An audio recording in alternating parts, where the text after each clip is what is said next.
Welcome back. The auto industry has been through a very tough 2020 due to the coronavirus crisis, but there is light at the end of the tunnel for car buyers and sellers as we near the end of the year. Joining me now live from Portland, Oregon with some sporty glasses is our very own auto expert, Nik Miles. First off, where'd you get those glasses? Did you get them in Portland? That would not surprise me, having been born there. I want to get on a bicycle and get fit and get my COVID weight off. So I decided to start with the glasses. We'll see how the rest of the stuff comes. Oh, and Portland is a huge bicycle town.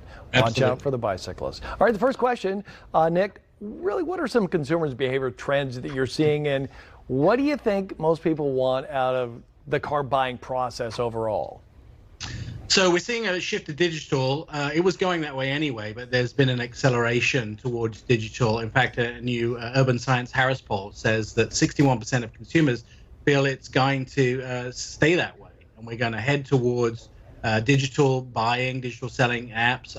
I partner with companies to sort of explain this to people like Capital One's Auto Financing. If you look at these, the way people are buying vehicles now, they are searching online for inventory, whereas you used to get in the car and drive down to a dealership on a Saturday. A lot of this has been done on apps or online. You're able to get a pre-qualification for financing at the same time, so you know how much money you can actually borrow.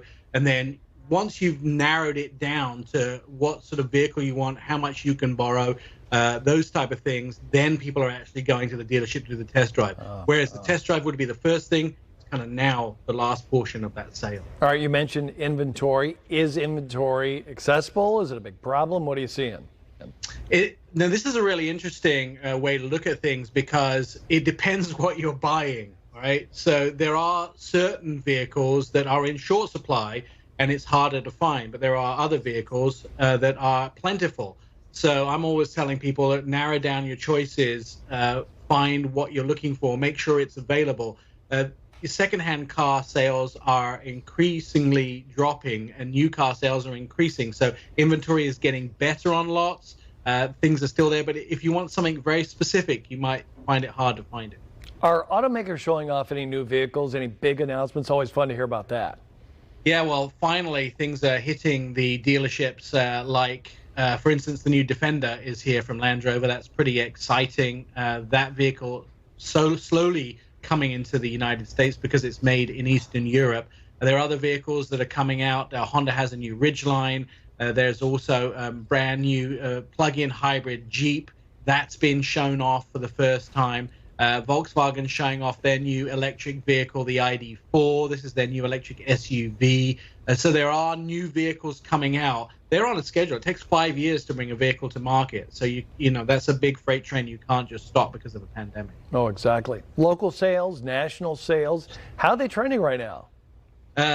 Indianapolis should be extremely proud of itself. 13.7% increase from September last year to this year, month over month, year over year. So we're seeing a huge increase in sales, a pent-up demand. Secondhand car sales, quite a drop, though, down 24.1%, and luxury down 3.7%, which is neither here nor there, but it looks like the economy is starting to wake up to come out of this. J.D. Power & Associates report those numbers every month, and they're seeing a big awakening in sales numbers, especially in Indy.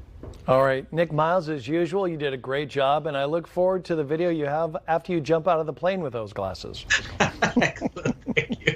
Looks like that's what he set up to do. Nik, thanks again. Jim, over to you.